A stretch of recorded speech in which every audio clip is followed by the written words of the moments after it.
Good morning, everyone, and welcome to Conquer the Clutter podcast, May 12th. So let's start today's podcast with a little bit of a recap on imposter syndrome, especially for those people who weren't with us last week. FYI, we're probably going to run over time today. I really want this to be more interactive, where you bring some of your concerns, some of your insights, and we start making this real and active. So, what are the symptoms? How do you know if you're dealing with any level of imposter syndrome? Well, do you find yourself periodically or repeatedly full of doubts about your abilities? And are you worried from time to time or continually that the level of or are you full of doubt periodically or continually that the level of success you have can't continue? You don't know how you're going to keep this level of performance up because it feels phony, it feels insecure. Internally, or are you vocalizing your concerns and misgivings about, and here's the key word, people, for today, the legitimacy of your capabilities and achievements. Are you delegitimizing yourself? Because that's what you do with imposter syndrome. That's what you do when you undercut the value and the legitimacy and the reality of the strengths and skills you do have. You don't have to be perfect. You don't have to be perfectly competent, perfectly skilled on any topic to be legitimate for who you are and what you honestly bring to the issue. Be okay with being a learning, growing, developing human being. Are you convinced that any moment now you're going to be discovered as a phony? Do you feel phony? Especially when you're put to the test of examinations are a good example. Excuse me. Especially when you're put to the test of, well, examinations are a great example. Having to speak up in meetings. Are you afraid that you're the only one who's going to sound stupid or uninformed or not as fill in the blank as the others or someone else? Are you afraid when you even do know something important about a topic? Are you afraid of being articulate?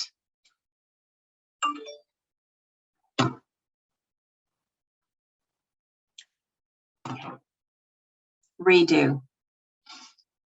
Especially when you're put to the test of, well, examinations are a great example. How do you handle examinations? Can you handle the stress of an examination? Do you lose confidence? Having to speak up in meetings, another good example. Being asked to articulate an opinion and being afraid you can't do it in an articulated, insightful way because you're measuring yourself or you're afraid you're being judged and assessed by other people in the group. But it's from your vantage point of fear and insecurity, not that you're afraid that they're the kind of people who would do that or are looking for an opportunity to do that to you. Do you do it to yourself? Okay, even when there's an outward illustration, there is actual evidence of your competence. Certificates, degrees, positive reviews, positive feedback from peers or supervisors. No matter what your academic or scholastic honors or achievements, does that fear just sit there looming, waiting to make you feel unsure, insecure, and vulnerable.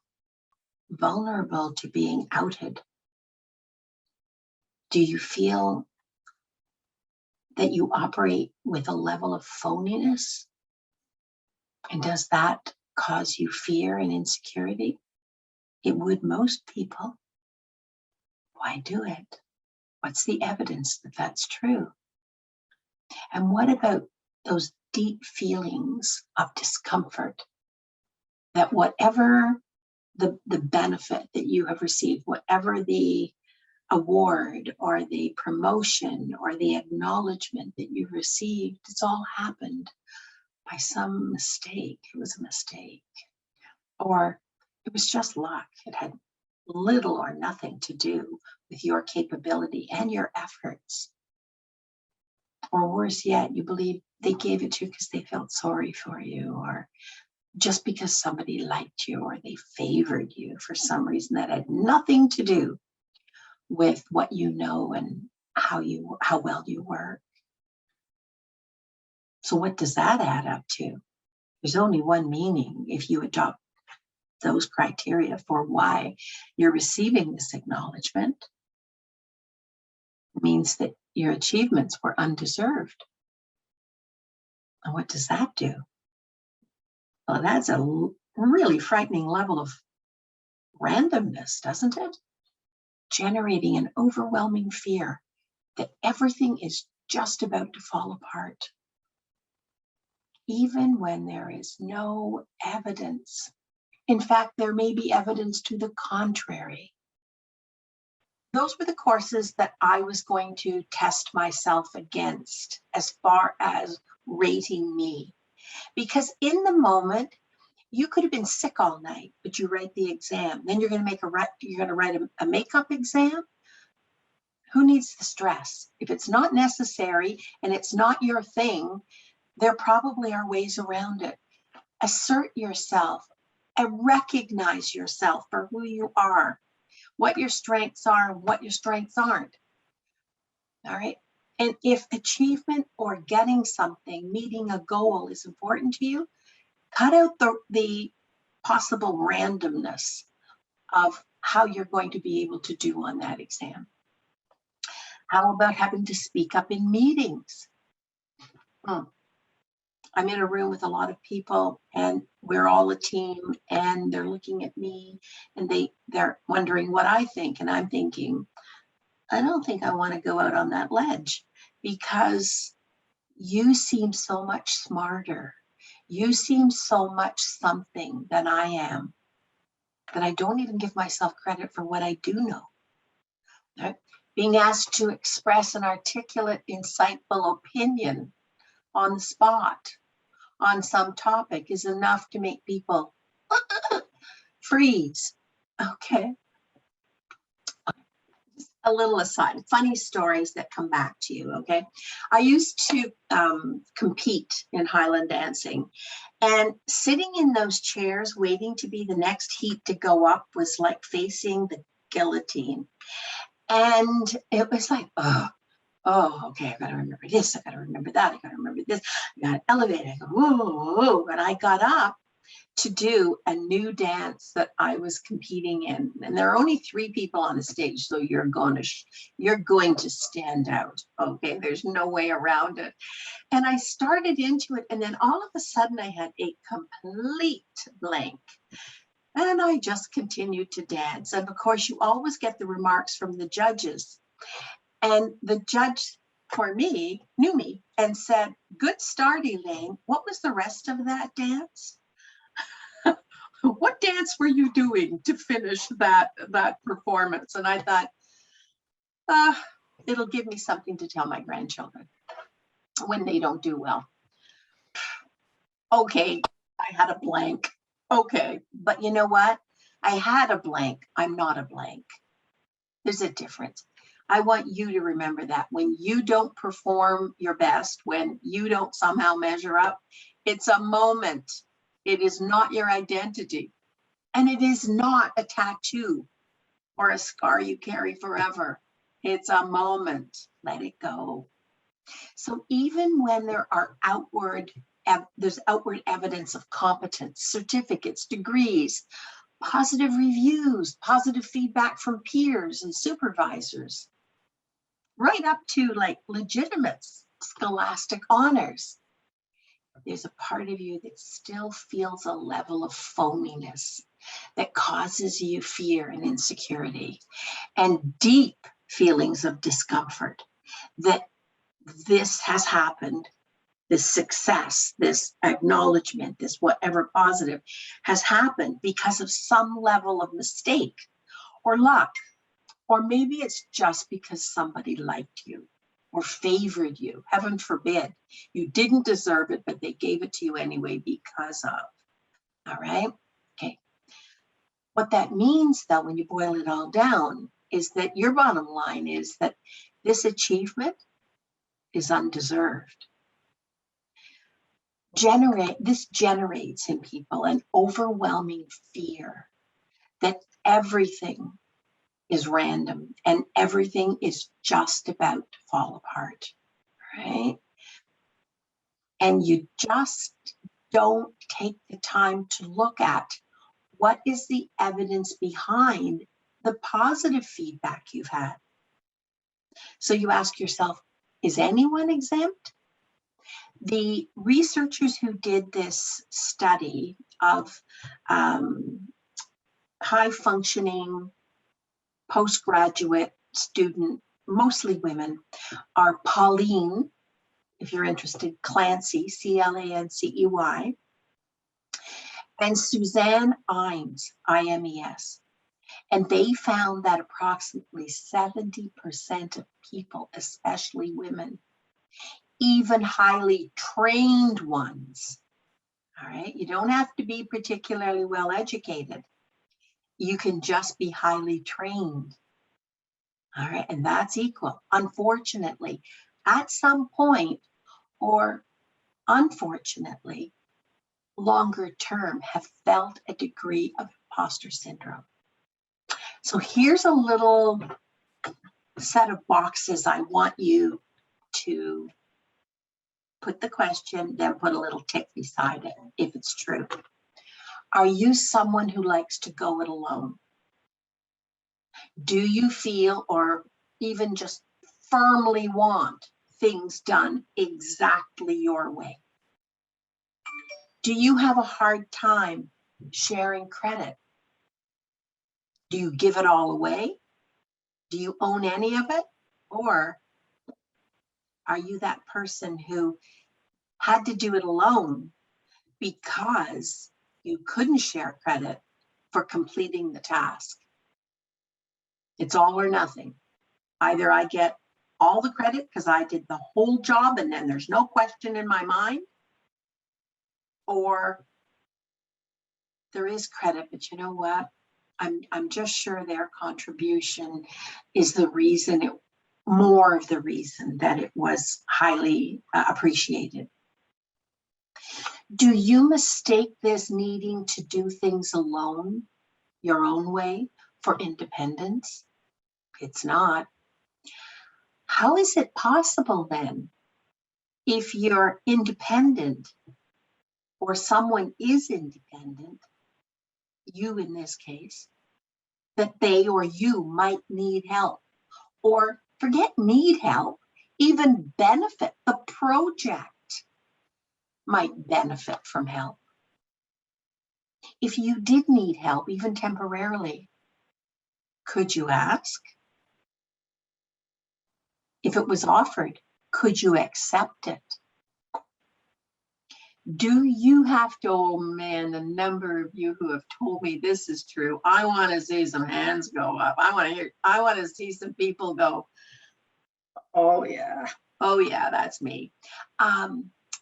Do you have to be the one to give the help?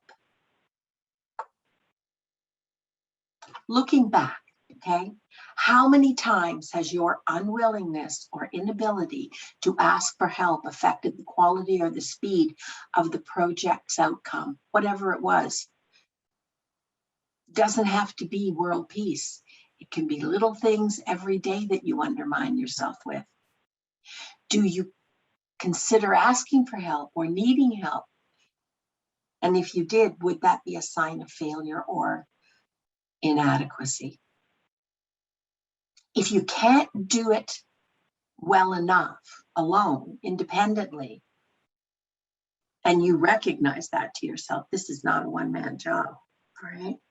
Then does that somehow mean something, anything but something negative or deficient about you? People, some things are not a one-man job, a one-person job. All right? Some people, sometimes they're not. And sometimes it's not worth the effort it's going to take you, even if it could be done by one person. It's not worth the effort you're going to have to put into it. It's not worth the injury that you might, or the accident, the damage that you might cause. It's okay to be part of a team. Are you one of those people who always, I was talking to somebody yesterday in a session, and boy, the number of people, and it's true, who when they speak have to be the expert. Do you feel pressure to be that expert? Or on the other side of the spectrum, they're both sides of the coin, right? On the other side, I only get to speak if I'm expertly informed. There's always more knowledge. There's always another viewpoint. Every single issue has the right side and the left side, the positive, the pros, and the cons. And you're allowed to be on one side or the other, and you're allowed to be a little bit of everything. That's why a debate is different from an argument. All right? Be a debater. So, yeah, to a mild degree, I also believe that all opinions should be heard and considered, but informed opinions matter more. It's true. For me, facts count, and the more facts you have to offer this solution, likely the better the outcome. But I also believe that many heads create better, more creative, and probably more enduring outcomes. And probably more people are happy with the outcome the more their input or opinion got to be included.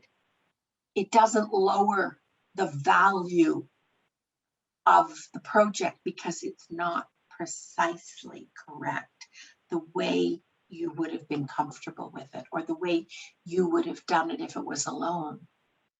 Is claiming your better knowledge or experience how you demonstrate your competence?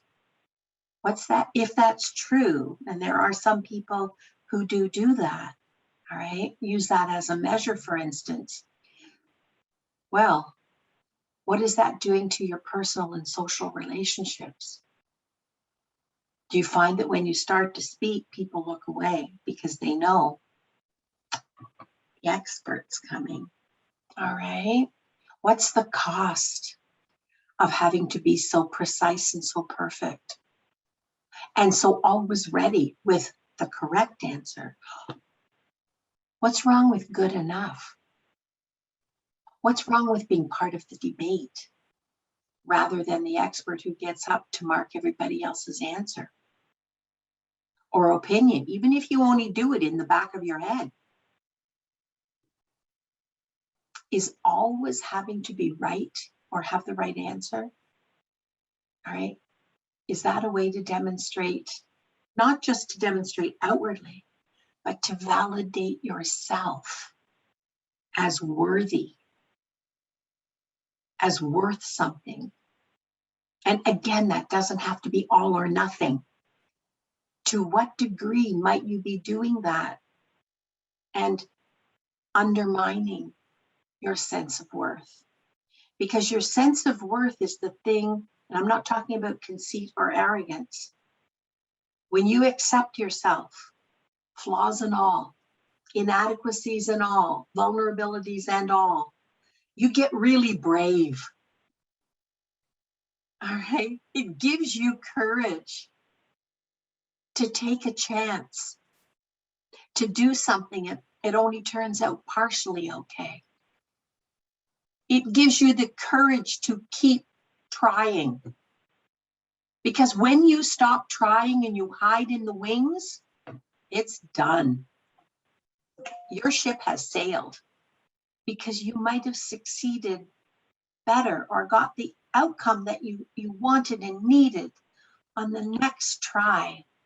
My parents, my mother in particular, who had a grade 6 education, by the way, because there were lots of kids and not much money. Hardworking Irish people, all right? She said, don't give up.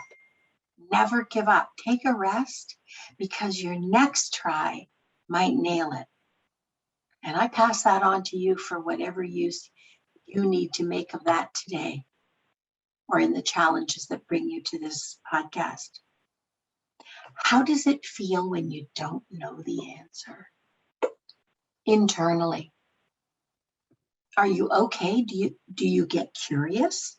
Think, I'm gonna write that down because I want to know more about that. All right. Or do you get overwhelmed and avoid, back up? Does it cause you to back up?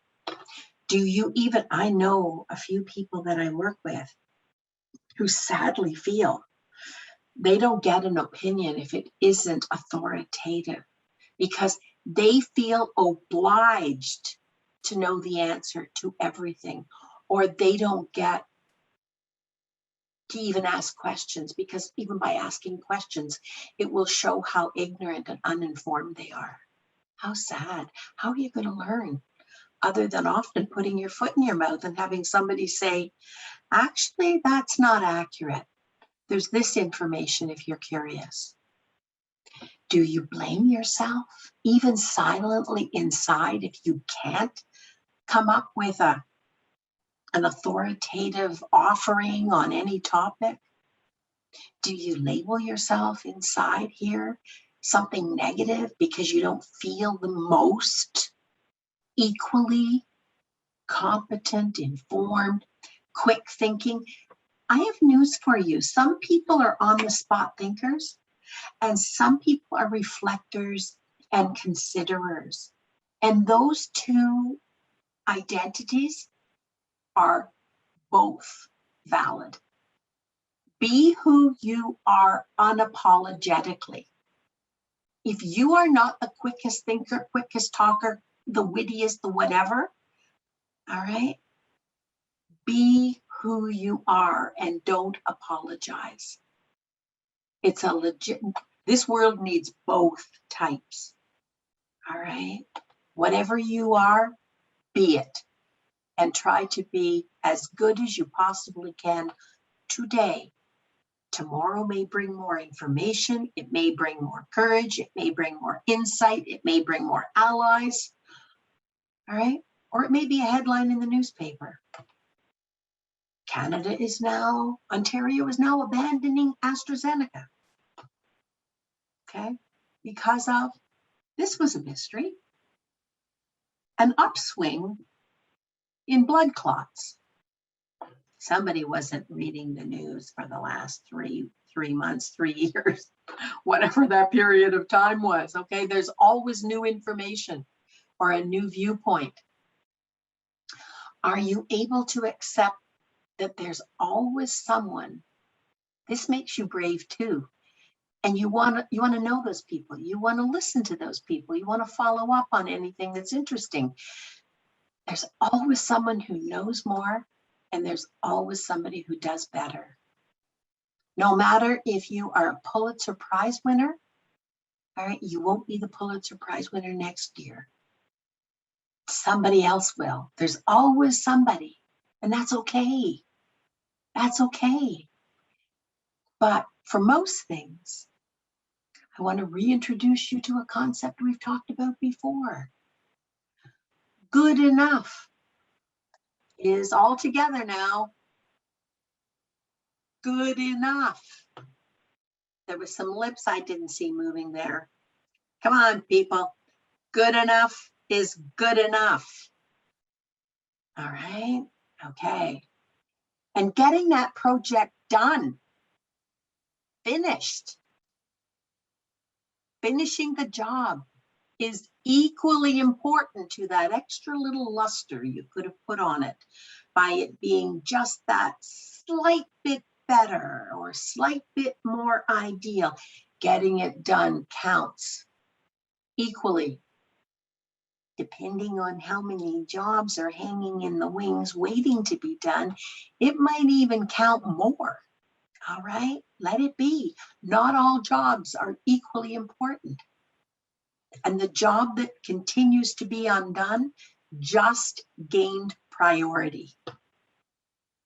All right, start chipping away at it, procrastinating or drawing out the completion of something until it can be ideal or it is ideal or you feel it's ideal, and then not finishing it, which is what happens, in a timely manner. All right. Why? Why does that happen? That's not a good thing to let yourself make a habit of, because fact is, you may never feel that you have all the information. You may never feel that you have all the answers.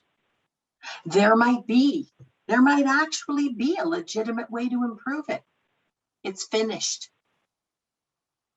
You can always go back and put a shine on it or change it in some way when you have the time and the inclination to do it. But it's not sitting there saying, hi, I'm still here. Hi, I'm still here. And you walk by it every day having to put your blinders narrower and narrower and narrower and narrower, because it's a weight like a boulder you're carrying on your shoulders. All right. And it joins the collection of many other things that remain undone. In order to be good enough for yourself, for your own standards, do you have to run that fast? Always trying to stay ahead of the piles and do so well that you find nothing is good enough? You can't finish anything? If you aren't Superman or Superwoman, do you have to work harder than anyone else to feel yourself even close to equal? What are you doing to yourself? Why are you doing that to yourself? Do you have to work longer? You're the last person who leaves the building, all right?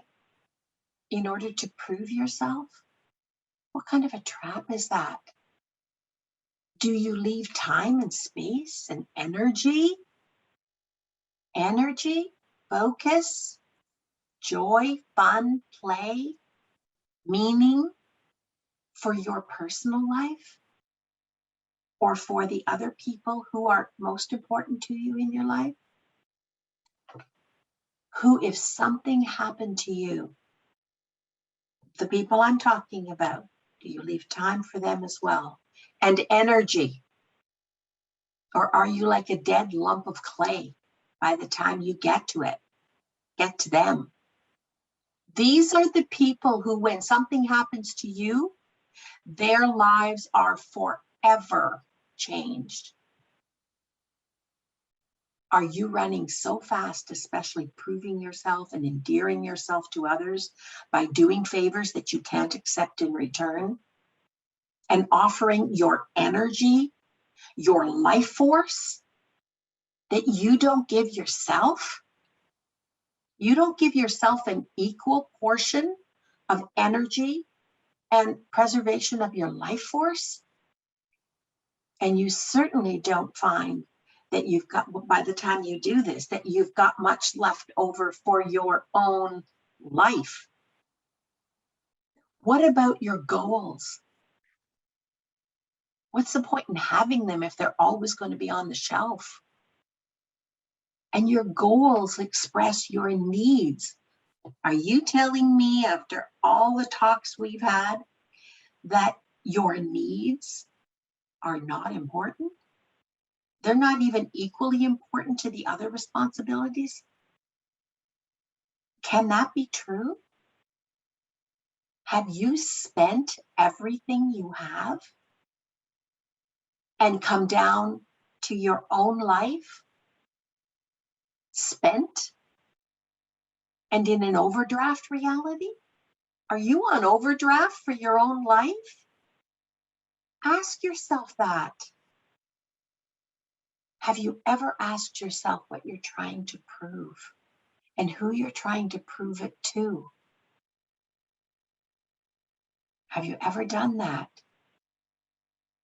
Is there somebody present or past that you're still trying to prove something to?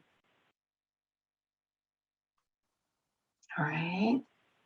You know, I know, it certainly was a light bulb moment for me reading David Burns' 10 Days to Self-Esteem workbook for the first time.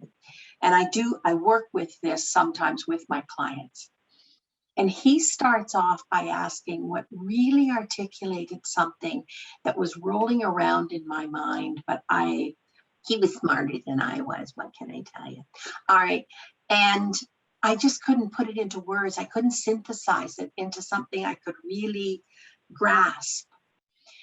And that is, and I'm going to introduce this to you today, okay? And then we're going to open up the chat box and we're going to get real.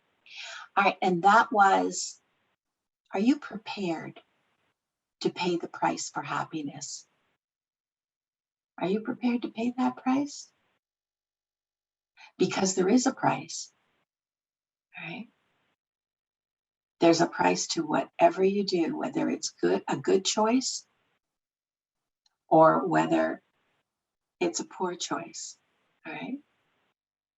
It isn't just the negative outcomes that have a price or a punishment. It feels like a punishment, for sure, but it isn't just the negative things that have a price. Happiness has a price too. And in this 10 Days to Self-Esteem workbook, there are, and by the way, there are many good workbooks. I just particularly like the way David Burns lays out the sequencing of the tasks to consider. It makes it far more manageable. It's kind of a natural sequence of what you need to consider in order to start making progress that can be sustained. So I'm going to read something to you, okay? And then we're going to open up the chat box and I want you to tell me, all right, because I want you to be thinking of it in the meantime. What is the price that you might be afraid or reluctant to pay or concerned to pay? Okay, that you can't manage. You've tried, you can't manage, can't find a way to manage paying that price. What has that price been that loomed ahead of you in order to meet your goals, dreams, wishes, wants? Those same wishes, wants, and goals and aspirations and plans that bring you to this podcast, especially bring you to this podcast every week. Okay, let's make it real. So, another little hint I want to give you about this 10 Days to Self-Esteem workbook is David Burns starts out with 3 checklists, and they measure anxiety, depression, and he calls it relationship satisfaction. I call it the degree to which you're isolated internally or externally, because the degree to which you remain, which is why I asked you about being, do you fly solo? And you only fly solo. Can you only give favors, but you can't accept favors? That's a way of isolating yourself. That's why I asked you that question. Okay. The degree to which you're isolated is the degree to which you're afraid to ask for help, especially if you think that's a negative. And if you actually are feeling that there isn't anybody anywhere who can offer a lending hand when you really do want to celebrate something, or you really do need help, or those times when you really do feel stuck, okay, I want you to look at the number. We've got 47 people here today. You're in good company. You're not alone. You are not alone. There's always somebody. There's always somebody who will lend a hand. All right. And maybe they're more informed and maybe they're not more informed. Okay. So let me read a little bit of The Price of Happiness from David Burns' book. Okay, so I'm about to read now. What do you think it'll take for you to achieve your goals and make some significant changes in your life, the ones you want? What is the key to self-esteem and happiness? This is David speaking. I've discovered that one of the most important keys to recovery, regardless of how old you are, what gender you are, what race you are, how rich you are, how not rich you are, is the willingness to help yourself. That does not mean fly solo. Do not make that mistake. That does not mean fly solo. Some people do not seem to understand or accept this simple idea. They're quite happy to feel badly endlessly. I don't know that they're happy to, but they're willing to, okay, feel badly endlessly about how bad they feel, how bad things are, all right? And then they don't move forward and change anything to solve the problem they're experiencing. They feel burdened, and somehow that burden is due to unfair circumstances. And they adopt a passive position, hoping that someone or something will come and fix them or fix it for them or give them the answer. That's just not reality.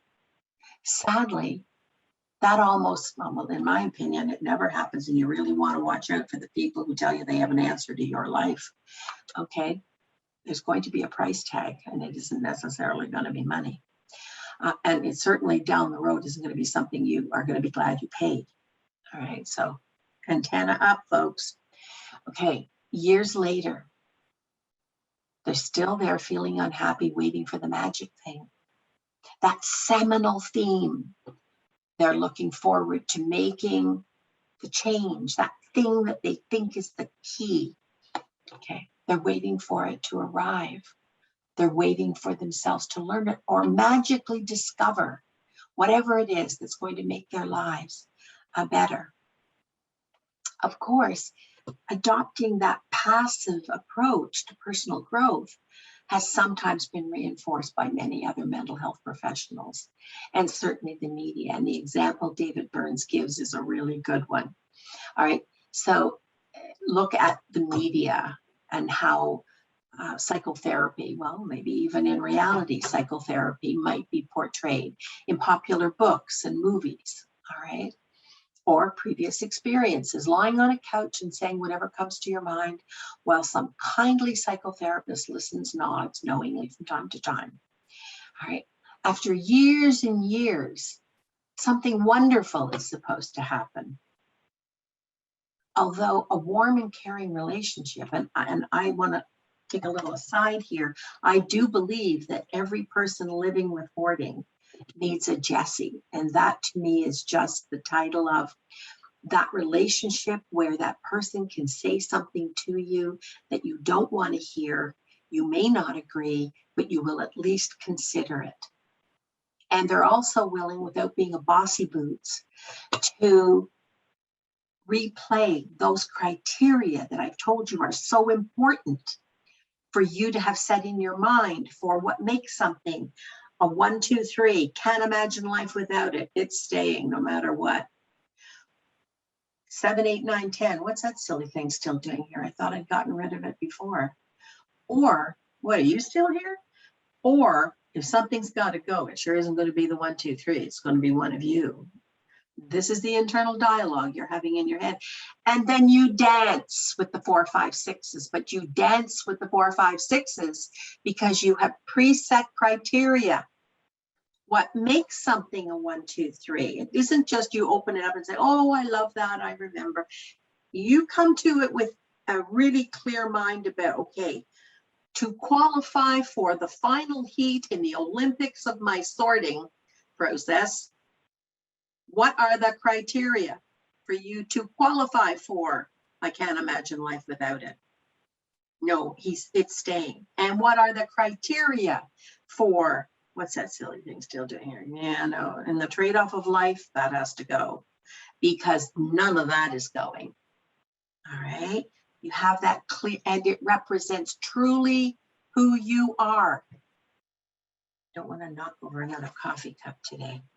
Okay, so when you're true to yourself, this next thing is key. Okay, you want to get better, but that means working hard. That means making real changes in your life now and moving forward in the future. And in order to do that, you need to accompany the learning, considering stage with at least an equal part of the put your work gloves on and do whatever the job is that starts moving that goal forward. And this is what I want to ask you right now. Are you willing to pay the price for happiness? Are you willing to do something active? Not think about it, not talk about it, but active to change your life. In addition to whatever time you give this book and whatever, and you're welcome anytime. You're welcome anytime in attending this podcast. Okay. Put a check mark beside the following boxes, right? That truly reflect where you are right now. Okay. So he says, put a check in one of the boxes to indicate whether you're willing to do the work in the workbook. And it doesn't have to be in the workbook. It could be any workbook you have. And do other self-help assignments while you work through the material in the library of this podcast and previous podcasts. Okay. And those boxes are, yes, I absolutely will do the self-help assignments and any assignments that I've assigned you in all the podcasts. If you don't get the book, go back. There's always been homework or an idea. Okay. Yes, I absolutely will do it. Second box, no, I won't do them. It's just not at that point. No, I won't do them. Okay. And the third box is, I haven't yet decided. Okay. All right. So, and David Burns ends this chapter with, did you put a check in one of the boxes? Or did you just read those? Or did you just listen? And he said, I bet I know the answer. If you didn't make a yes or no choice, do you see that it's that attitude, it's that approach, it's that place you stand and sit and wait, all right? That hesitancy that I say and David Burns says, all right, is a path that will defeat you. I'd like to make a suggestion that might be helpful to you to you've got your pencil and check those boxes. Okay. Now ask yourself, which of those boxes is actually going to help you move forward, going to get you actually actively in reality moving forward? There's really only one of them. Here's the thing that I firmly believe, however. In moving forward, you don't have to be a racehorse. You don't have to be anything you're not. One little persistent step at a time. Persevere. Work at your pace. Keyword, please highlight this word, consistently. Work at your own pace, but do it consistently. All right? Goals, dreams, aspirations, wants and needs, people. Those are the things that give you hope. They were never an aspiration. A dream was never meant to be an apparition. Okay? Don't let your goals or your dreams, your needs, your wants, your desires your life be an apparition with respect to whatever brought you to this podcast today. Don't let it be an apparition. Don't let it be an undone task. Your life, what you want out of life, what you dream of having, right, is there. It's doable. Don't let it be just a hollow apparition. Now let's get active. Okay, we're opening up the chat box. We have 39. We might run over a little. We've got 39 questions or submissions in the chat box. I'm going to go up to the top. Up here. Okay, from Leslie. I look lovely. Thank you. I had to go back and take off half the eye makeup. It's amazing how that light that I use to put on my makeup lies. I looked like I'd been the loser in a prize fight. And I sat down. I had to go back.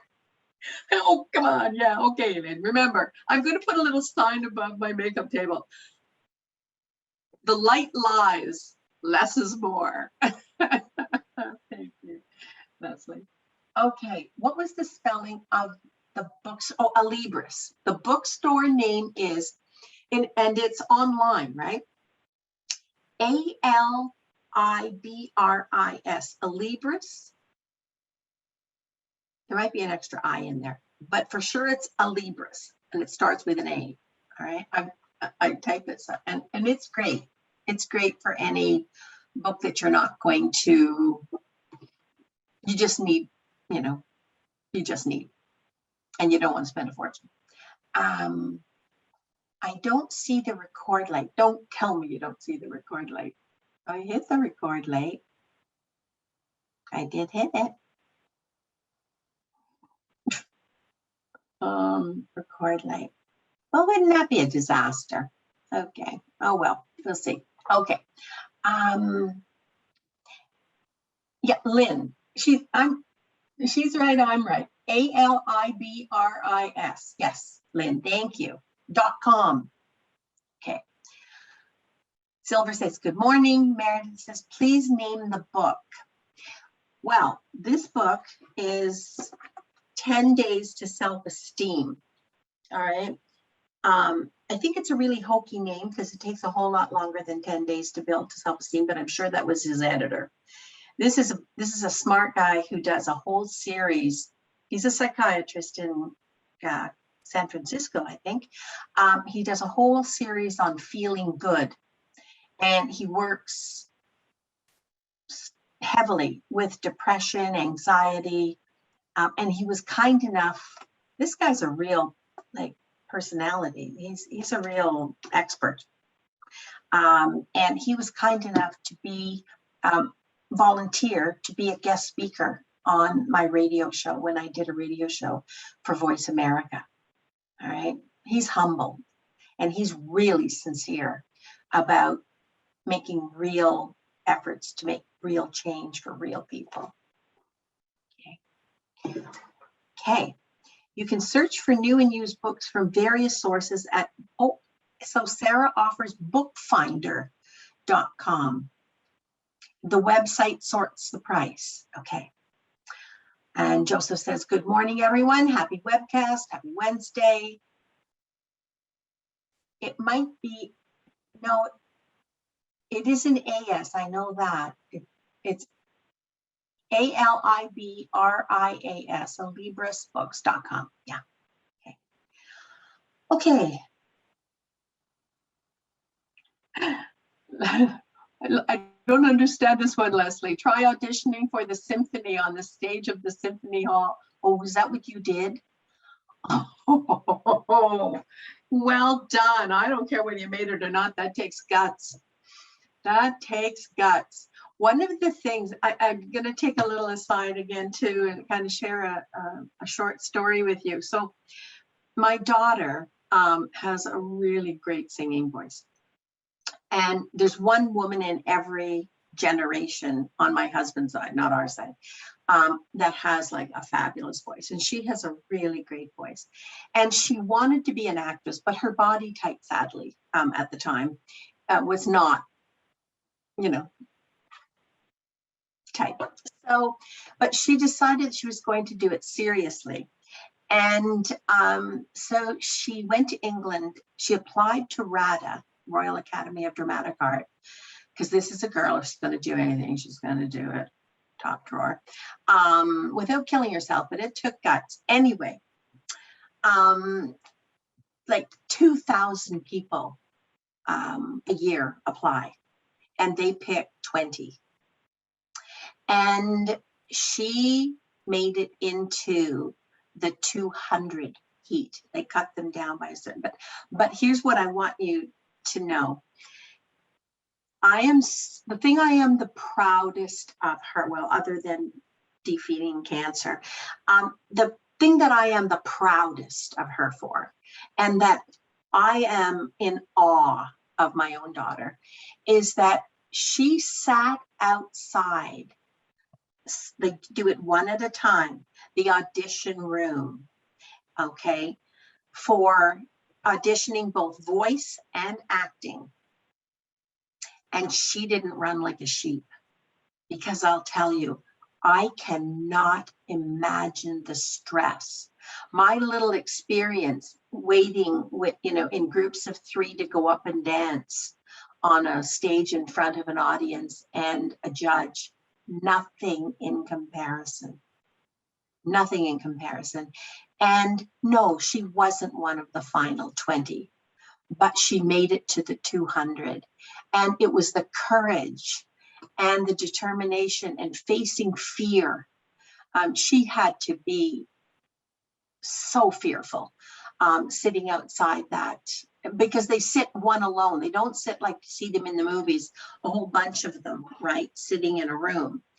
And she didn't get up and run like a little lamb.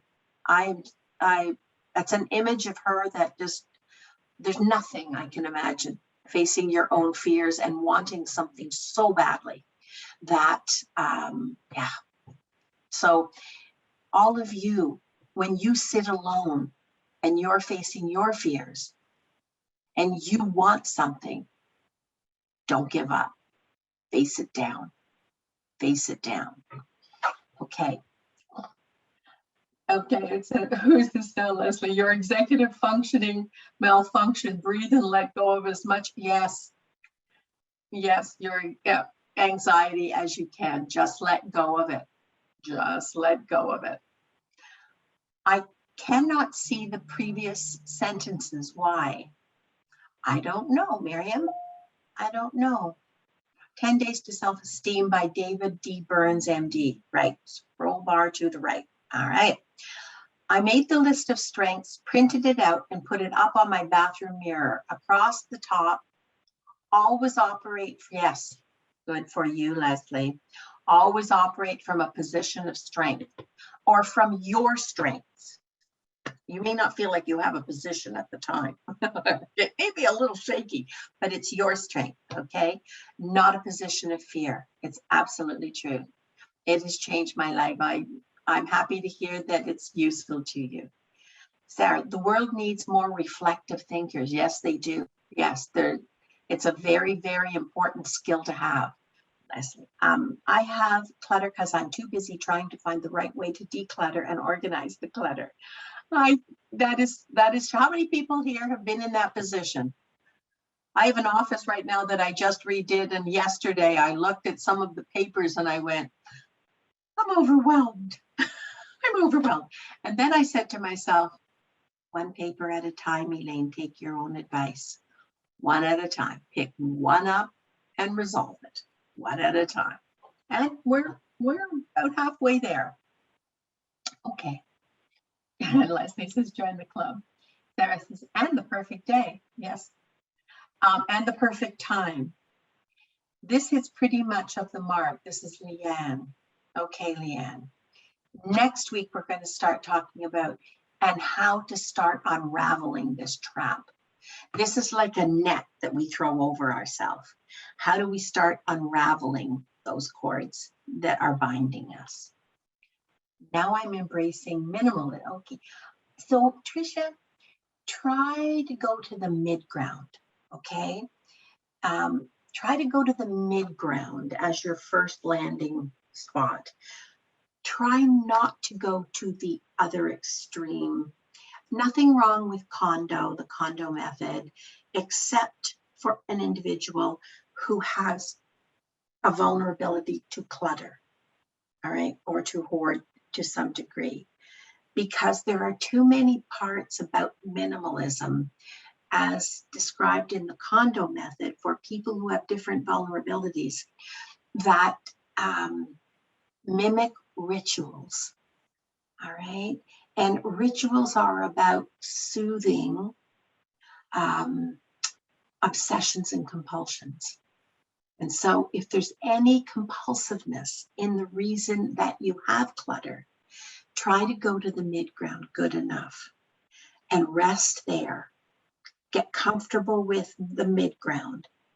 And only then ask yourself, do I really want the other extreme? And if you really believe that's you, fine. But you don't correct one extreme safely and enduringly with another extreme, okay? Okay. I'm working at cutting myself down to minimizing. It will take a while. So minimizing, how about we say, Leanne, simplifying. Simplify the piles, okay? Just simplify them. Watch the other end of the spectrum. It's not a good place if you're doing it in reaction to being at the other extreme. Okay. Oh, I meant making my stuff minimizing a level, only stuff that has a place. Okay, good. So Joseph, I credit an ex-girlfriend Rita with done is better than perfect. That's a really great expression. Thank you. Aiming for perfection likely means it'll never get started. Well, it might get started, it's not going very far, let alone finished. Something I'm still working on.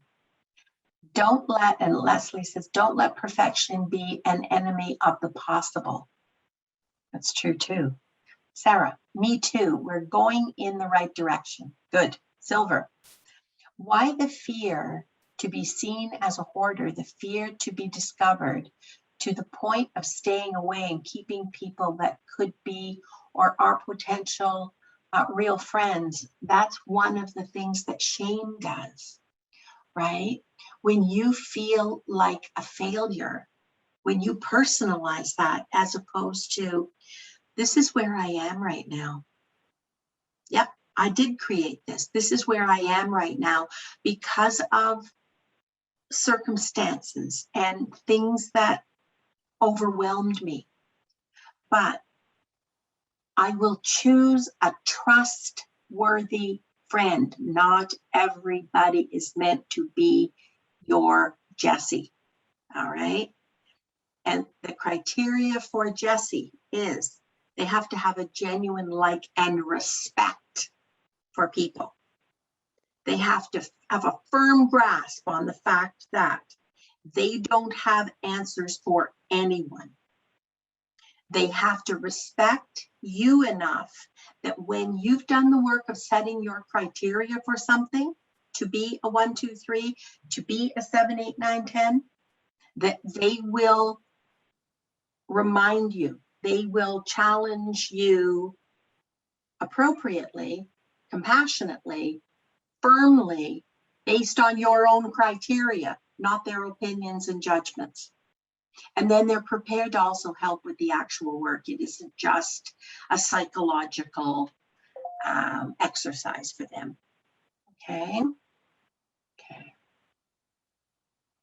Yes, and I will have the nerve, okay, to ask, can someone email me the chat at my email address, because oh my gosh, my computer has just cut the time and the conversation is not back. I see an empty chat. Oh, what happened there? If somebody could, that would be great.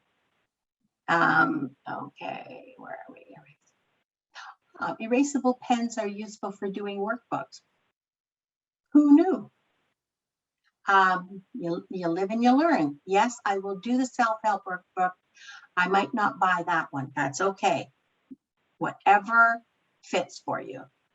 So I would do them in the podcast. Yep, 15 minutes a day, every day. Good. Personally, the most impactful line of the day was about not needing to be a racehorse in order to move forward. You're welcome, Zan. You're welcome. I know that feeling. Love that. An aspiration is absolutely Maureen. An aspiration was not meant to be an apparition. Realize goals are desperately need to. Some laughing is also good. It gives you energy, and you can't be afraid of something. You can't be well and truly afraid of something that you can laugh at. All right. When you laugh, you get the benefits of exercise, meditation, and sex rolled all into one. Who knew? Who is that? Okay, Leslie. Okay, good to know. What if every time you need help, those that you hoped would help fall through, which strengthens the feeling of having to go it alone? Well, I would look for a new group, frankly. If people just offer help in theory, but they don't actually deliver, I think they're defining themselves. And if it happens consistently, an available friend who is all of those things that I mentioned about your Jessie is better than somebody you thought. So don't let people disappoint you. You're just asking the wrong people. Or you're asking the right people at the wrong time.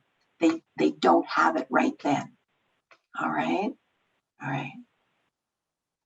All right. Didn't know you were a singer. Good for you, Leslie. No kidding, it takes chutzpah. Sometimes fear is hidden or in disguise. That's very, very true. Rituals or routines. Watch out for the rituals. The rituals are the things you do to soothe the anxiety. The routines are the things you do to avoid anxiety. They give you structure, and they're not the same thing. And you know the difference between, because a ritual is something you feel the compulsion to do. All right. When you feel stress, you feel the compulsion to do that ritual. It could be work, it could be house cleaning, it can be anything. All right. But you have a compulsion. And in order to soothe the compulsion, you do a ritual. All right. You perform a ritual, not the same thing as a routine. A routine is something that when you get up, you have no compulsion, you have no driving need, you have maybe a voice in your head that says, okay, first, if you're me, we go and have a cup of coffee. All right, a big, tall, hot cup of coffee. And then we brush our teeth, we make our bed, we take the dogs for a walk. Okay, but none of that is driven by a compulsion. It isn't to soothe yourself. There's no soothing, self-soothing activity. It just adds a structure to your day. Okay. So people, we're going to run and come back next week. We're going to be talking about, okay, so now what? All interesting information. I see myself in part of it. Now what? Now, how do I get the tool, build the skill that, does it wipe it away forever? Maybe not. Maybe under certain conditions, it'll be kind of like a little echo, right? But you're going to mute the echo a whole lot sooner because you're going to have the skills. Okay, we're going to practice those skills.